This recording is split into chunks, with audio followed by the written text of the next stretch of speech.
আজ আমি ফুলকপির একটা ইউনিক রেসিপি নিয়ে এসেছি। আশা করছি আপনাদের রেসিপিটা ভালো লাগবে, সঙ্গে থাকুন। নমস্কার বন্ধুরা, তৃষ্ণা রান্নাঘরে আপনাদের সকলকে স্বাগত জানাই। প্রথমেই আমি এখানে একটা বড় সাইজের ফুলকপি গ্রেট করে নিয়েছি। সরু দিকটা দিয়ে গ্রেট করে নেবেন। এখন আমি 3টে ডিম ভালো করে ফেটিয়ে নিচ্ছি। কোনো রকম লবণ দেওয়ার এখনই প্রয়োজন নেই।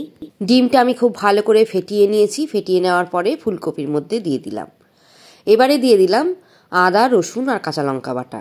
এখানে আছে 2টো কাঁচা লঙ্কা, 6টা রসুনের কলি আর হাফ ইঞ্চি টুকরো আদা।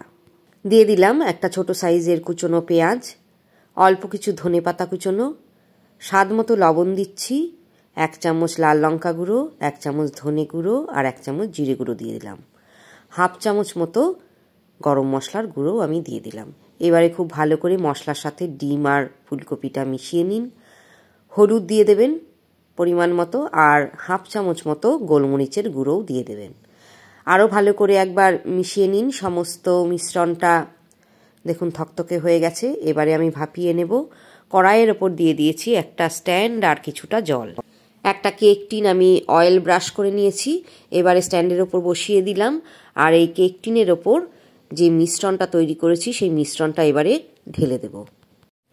চামচের সাহায্যে খুব ভালো করে সমান করে বিছিয়ে দিতে হবে। ওভেনটা এবার জ্বালিয়ে দিন, আর হাই হিটে এটা ভাপাতে হবে। আর ওপরে একটা ঢাকনা দিয়ে দেবেন, তাহলে দেখবেন খুব সুন্দর ভাপানো হবে। হাই হিটে আমি 25 মিনিট মতো ভাপ দিয়ে নিয়েছি। দেখুন একদম তৈরি। একবার পরীক্ষা করে নেবেন, চাকুর ডগাটা এইভাবে ঢুকিয়ে দেখে নেবেন। যদি ব্যাটার লেগে না থাকে তাহলে বুঝবেন ভাপানো হয়ে গেছে। এবারে নামিয়ে ঠান্ডা করে নেওয়ার পরে আমি পিস পিস করে কেটে নেব। পিসগুলো দেখবেন খুব সহজেই উঠে আসবে। তো আমি এইভাবে পিস করে নিয়েছি। এবারে আমি পিসগুলো গরম তেলের ওপর ভেজে নেব। তো কড়াইতে তেল গরম হয়ে গেছে। কয়েকটা পিস আমি ভাজার জন্য দিয়ে দিচ্ছি। খুব বেশি ডিপ করে ভাজবো না, হালকা ভাজা হবে। তো একটা একটা করে আমি উল্টে দিচ্ছি। খুব সাবধানে উল্টাবেন, কেননা এই কোপ্তাগুলো খুবই নরম হয়, যেহেতু ডিম থাকে। তো সাবধানে উল্টাতে হবে, না হলে ভেঙে যাবে। দেখুন ডিম ফুলকপির ধোকাগুলো খুব ভালো করে ভেজে নেওয়া হয়ে গেছে। এবারে নামিয়ে নিতে হবে। বাকিগুলোও একইভাবে ভেজে নেবেন। এবারে ওই কড়াইতেই আমি দিয়ে দিলাম 1 চামচ গোটা জিরে ফোড়ন, আর দিয়ে দিচ্ছি 2টো বড় সাইজের কুচনো পেঁয়াজ। পেঁয়াজ দেওয়ার পরে পেঁয়াজটা আমি 2 মিনিট মতন ভেজে নেব। 2 মিনিট ভেজে নেওয়ার পরে একটা হালকা গোল্ডেন কালার হলে দিয়ে দিলাম 2টো তেজপাতা, 2টো শুকনো লঙ্কা, 1 ইঞ্চি টুকরো আদা আর 3টে ছোটো এলাচ। এবারে আরও একবার নাড়াচাড়া করে নিচ্ছি পেঁয়াজটা। দেখুন একটা হালকা গোল্ডেন কালার চলে এসেছে। এবারে আমি দিয়ে দিচ্ছি 2 টেবিল চামচ আদা রসুন বাটা। আদা রসুন বাটাটাও পেঁয়াজের সঙ্গে খুব ভালো করে কষিয়ে নিতে হবে, যাতে কাঁচা গন্ধ চলে যায়। দিয়ে দিলাম পরিমাণ মতো হলুদ গুঁড়ো। এবারে আরও কষাতে হবে। মশলাটা যতক্ষণ না কষানো হবে ততক্ষণ তেলও ছাড়বে না। দিয়ে দিলাম স্বাদ মতো লবণ। যে যেমন ঝাল খান পরিমাণ বুঝে লঙ্কা গুঁড়ো দিয়ে দেবেন। 1 চামচ দিলাম জিরে গুঁড়ো, 1 চামচ দিচ্ছি ধনে গুঁড়ো।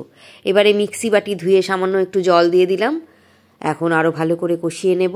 মশলার সাথে জলটা মিশিয়ে দেবেন, তাহলে তলা ধরে যাবে না। এইভাবে এবারে নাড়তে থাকুন, যাতে মশলাটা পুড়ে না যায়। পুড়ে গেলে কিন্তু স্বাদটা একদমই নষ্ট হয়ে যাবে। এভাবে নাড়াচাড়া করে আমি 5 থেকে 6 মিনিট লো টু মিডিয়াম ফ্লেমে কষিয়ে নিয়েছি। চারপাশে তেল ভেসে উঠেছে। এবারে দিয়ে দিলাম 1 কাপ মতো জল। জলটা দেওয়ার পরে মশলার সাথে খুব ভালো করে মিশিয়ে দিতে হবে। মিশিয়ে দেওয়ার পরে ফ্লেভারের জন্য 2টো আমি কাঁচা লঙ্কা দিয়ে দিলাম। এখন গ্রেভিটা 3 মিনিট ফুটতে দিতে হবে।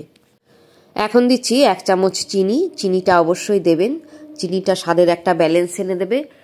আর পরিমাণ মতো দিয়ে দিচ্ছি গরম মশলার গুঁড়ো, আর দিয়ে দিচ্ছি 1 চামচ ভর্তি গাওয়া ঘি।